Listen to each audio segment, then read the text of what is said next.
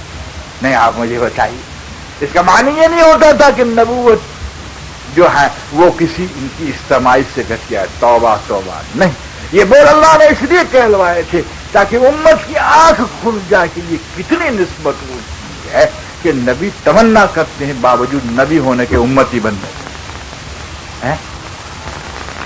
یہ مفہوم ہی نہیں دنیا میں اس وقت الا ماشاء اللہ، یہ تقاریروں میں بھی بات نہیں ہے تو مختصر سی ہے، لیکن اس کا پتہ نہیں چلتا۔ شریعت کو حقوق العباد میں لاتے ہیں تو کیا سرکار کی نبوت اور سرکار کی ذات حقوق العبادت میں تو ہے، حقوق اللہ میں تو نہیں ہے، لیکن آپ کا حق ادا کرنا وہ اعانات الہیہ ہے، یعنی اللہ کی دین کی مدد کرنا ہے، خدا کی چاہت کو رواج دینا ہے جی، اللہ کا خلیفہ بننا ہے۔ اللہ اکبر کبیرہ، اس لیے تو اللہ پاک اتنا ہی فرما دیتے آتی اللہ، لیکن فاتی اللہ و آتی الرسول، اللہ آتی الرسول، اور پھر تم سے اللہ محبت کرنے لگے کہ کیا نسخہ ہے کہ تم اطاعت کرو، کس چیز میں اطاعت کرے؟ کہ عبادت میں اطاعت کرو، اخلاق میں اطاعت کرو، سب چیز میں اطاعت کرو، کہ پھر کہ ان سب کو خاکوں کو اجا کرنے کے لیے دعوت میں اطاعت کرو، اور جان دینے میں جہاد میں اطاعت کرو۔ آگے سمجھ میں بات؟ اللہ ہم سب کو قبول کرے۔ وقت ہو چکا ہے، اس لیے ہم کبھی کمزور ہیں تو معاف کیجیے گا، سرمایے میں کوئی کمزور نہیں کہ ہم ابو ذر غفاری ہیں پیٹ پہ پتھر باندھنے والے، یا اصحاب صوفہ ہیں، یا ابو بکر صدیق ہیں، قوتوں کے اندر بھی ہیں ہماری کسی درجے استعداد، لیکن کمزور ہم اس لیے کہ ایمان میں کمزور ہیں جی، ایمان میں کمزور ہیں۔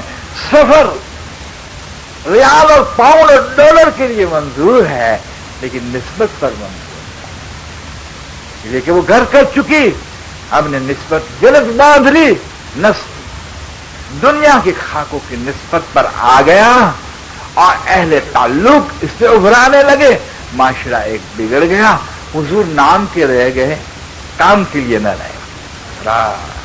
اب دن منواوے سرکار کا دن، کہیں دو قصیدے پڑھ لیے، کہیں تبلے پر ہاتھ مار کر، کہیں جذبے میں آئے قربان میرے آقا آپ پر کہ جی حضرت معاف کیجیے گا، صبح شام تک آپ کی کون سی چیز قربان آپ پہ ہوتی ہے مجھے بتا دیجیے، پھر آپ کریے۔ چنانچہ لذت لینے پہ آ گئی طبیعت کہ سرکار کے نام سے لذت اٹھاؤ، جس سے کڑواہٹیں آتی ہیں وہ اطاعت نہ لو، ان حدیثوں کو لو کہ آج پکا کے کھلاؤ، بڑا دن ہے، پیٹ تو خود کا بھرے، چاول تھوڑے لیکن 2 بوٹی فقیر کو دے دے، باقی سب اتار دے گئے، لیکن یہ نہیں کہ نبوت کی نسبت پر پھاکا آ جائے تو پتھر باندھ لو کہنے کا، توبہ کرو، خلاص حقیقت فوت ہو۔ اس کو زندہ کرنے کے لیے خدا کی راہ میں نکلنا اور ابتدائی منزل میں ہمارے یقین کو پختہ کرنا، خدا سے تعلق صحیح اور مضبوط کرنا، اور اپنی عبادتوں کو ایسی کرنا جو برائی سے بچا دے، نافع علم کو لینا تاکہ وہ اعمال کو درست کی وقت ذکر کا ذوق اتنا دینا کہ اخلاص اور محبت میں ہو جائے۔ اللہ اکبر۔ اور اس طرح سے دعوت کو سیکھ کر دعوت میں جان کھپا کر اللہ قبولیت دے دے، اور پھر وقت پہ جب جان لینے کا موقع ہے تو جان لے لے. ذالک الفوز العظیم. رضی اللہ عنہ ورض عنہ ذالک الفوز العظیم. اب بولو کون کون چار چار مہینے کی تیار ہے؟ دعا تک بیٹھ. سبحان اللہ وبحمدہ الحمد للہ رب العالمین. اللہم صلی علی محمد وعلی آل محمد وآلہ وسلم. یا حی یا قیوم یا ذا الجلال والاکرام یا ارحم الراحمین. یا اللہ ہمارے گناہوں کو بغیر سزا کے معاف، اس کے اثرات کو بغیر یاد. آج کی ہماری دعوت کو، آج کی دعوتوں کو قبول فرما اور اس سے عمل پیرا کر. اللہ خود سے مزین، ہمیں کچھ نہیں آتا، تو علیم ہے. اللہ ہماری جہالت کو دور کر. اے اللہ شرک سے پاک فرما، توحید سے مالا مال فرما، نافرمانی سے دور کر، اور یا اللہ عبدیت عطا فرما. یا اللہ جہالت کو دور فرما، نافع علم سے مالا مال فرما. یا اللہ غفلت سے دور فرما اور ذکر کا ذوق عطا فرما. اے اللہ بد اخلاقی سے بچا لے اور اخلاق سے مزین فرما. اے اللہ ریاکاری و عجب سے بچا لے، اخلاص سے مالا مال فرما. اے اللہ دعوت کی نعمت سے قبول فرما. اے اللہ جہاد کے لیے قبول فرما. اے اللہ جینا رہنا تیرے لیے قبول فرما اور مرنا بھی تیرے لیے قبول فرما. پوری امت کو قبول فرما. ہماری اولادوں کے لیے جو دعائیں مانگی قبول فرما. آج تک جتنی دعائیں مانگی اور مانگے سب کے سب قبول فرما. ہمارے پر رحم فرما، توجہ فرما، کرم فرما، آسانی کے دروازے. اللہ ہم کچھ نہیں ہیں، اللہ اپنا بندہ بنا لے. بندہ بنا کے رکھ، بندہ بنا کے اٹھا. خیر الامم میں قبول فرما. اے اللہ ختم نبوت کا حق ادا کرنے کی توفیق. اللہ تو ہمیں استعمال فرما جیسے تو نے اپنے پیاروں کو استعمال فرما. اللہ ہمارے نمازی کو استعمال فرما، ہمارے حاجی کو استعمال فرما، ہمارے مدرسوں میں برکتیں عطا فرما، ہمارے علماؤں کی زندگی میں برکتیں عطا فرما، ہمارے اہل اللہ اکابروں کی زندگی میں برکتیں عطا فرما، ہمارے بڑوں کو قوت عطا فرما، ہمارے چھوٹوں پر رحم فرما. اے اللہ تو ہم سے راضی ہو جا، ہمیشہ ہمیشہ کے لیے راضی ہو جا. تیرا محبوب بھی راضی ہو جائے اور جنت الفردوس میں حضور صلی اللہ علیہ وسلم کا پڑوس نصیب فرما اور تیرے دیدار عطا فرما. ربنا تقبل منا انك انت السميع العليم وتب علينا انك انت التواب الرحيم. وصلى الله تعالى على خير خلقه محمد وعلى اله وصحبه اجمعين برحمتك.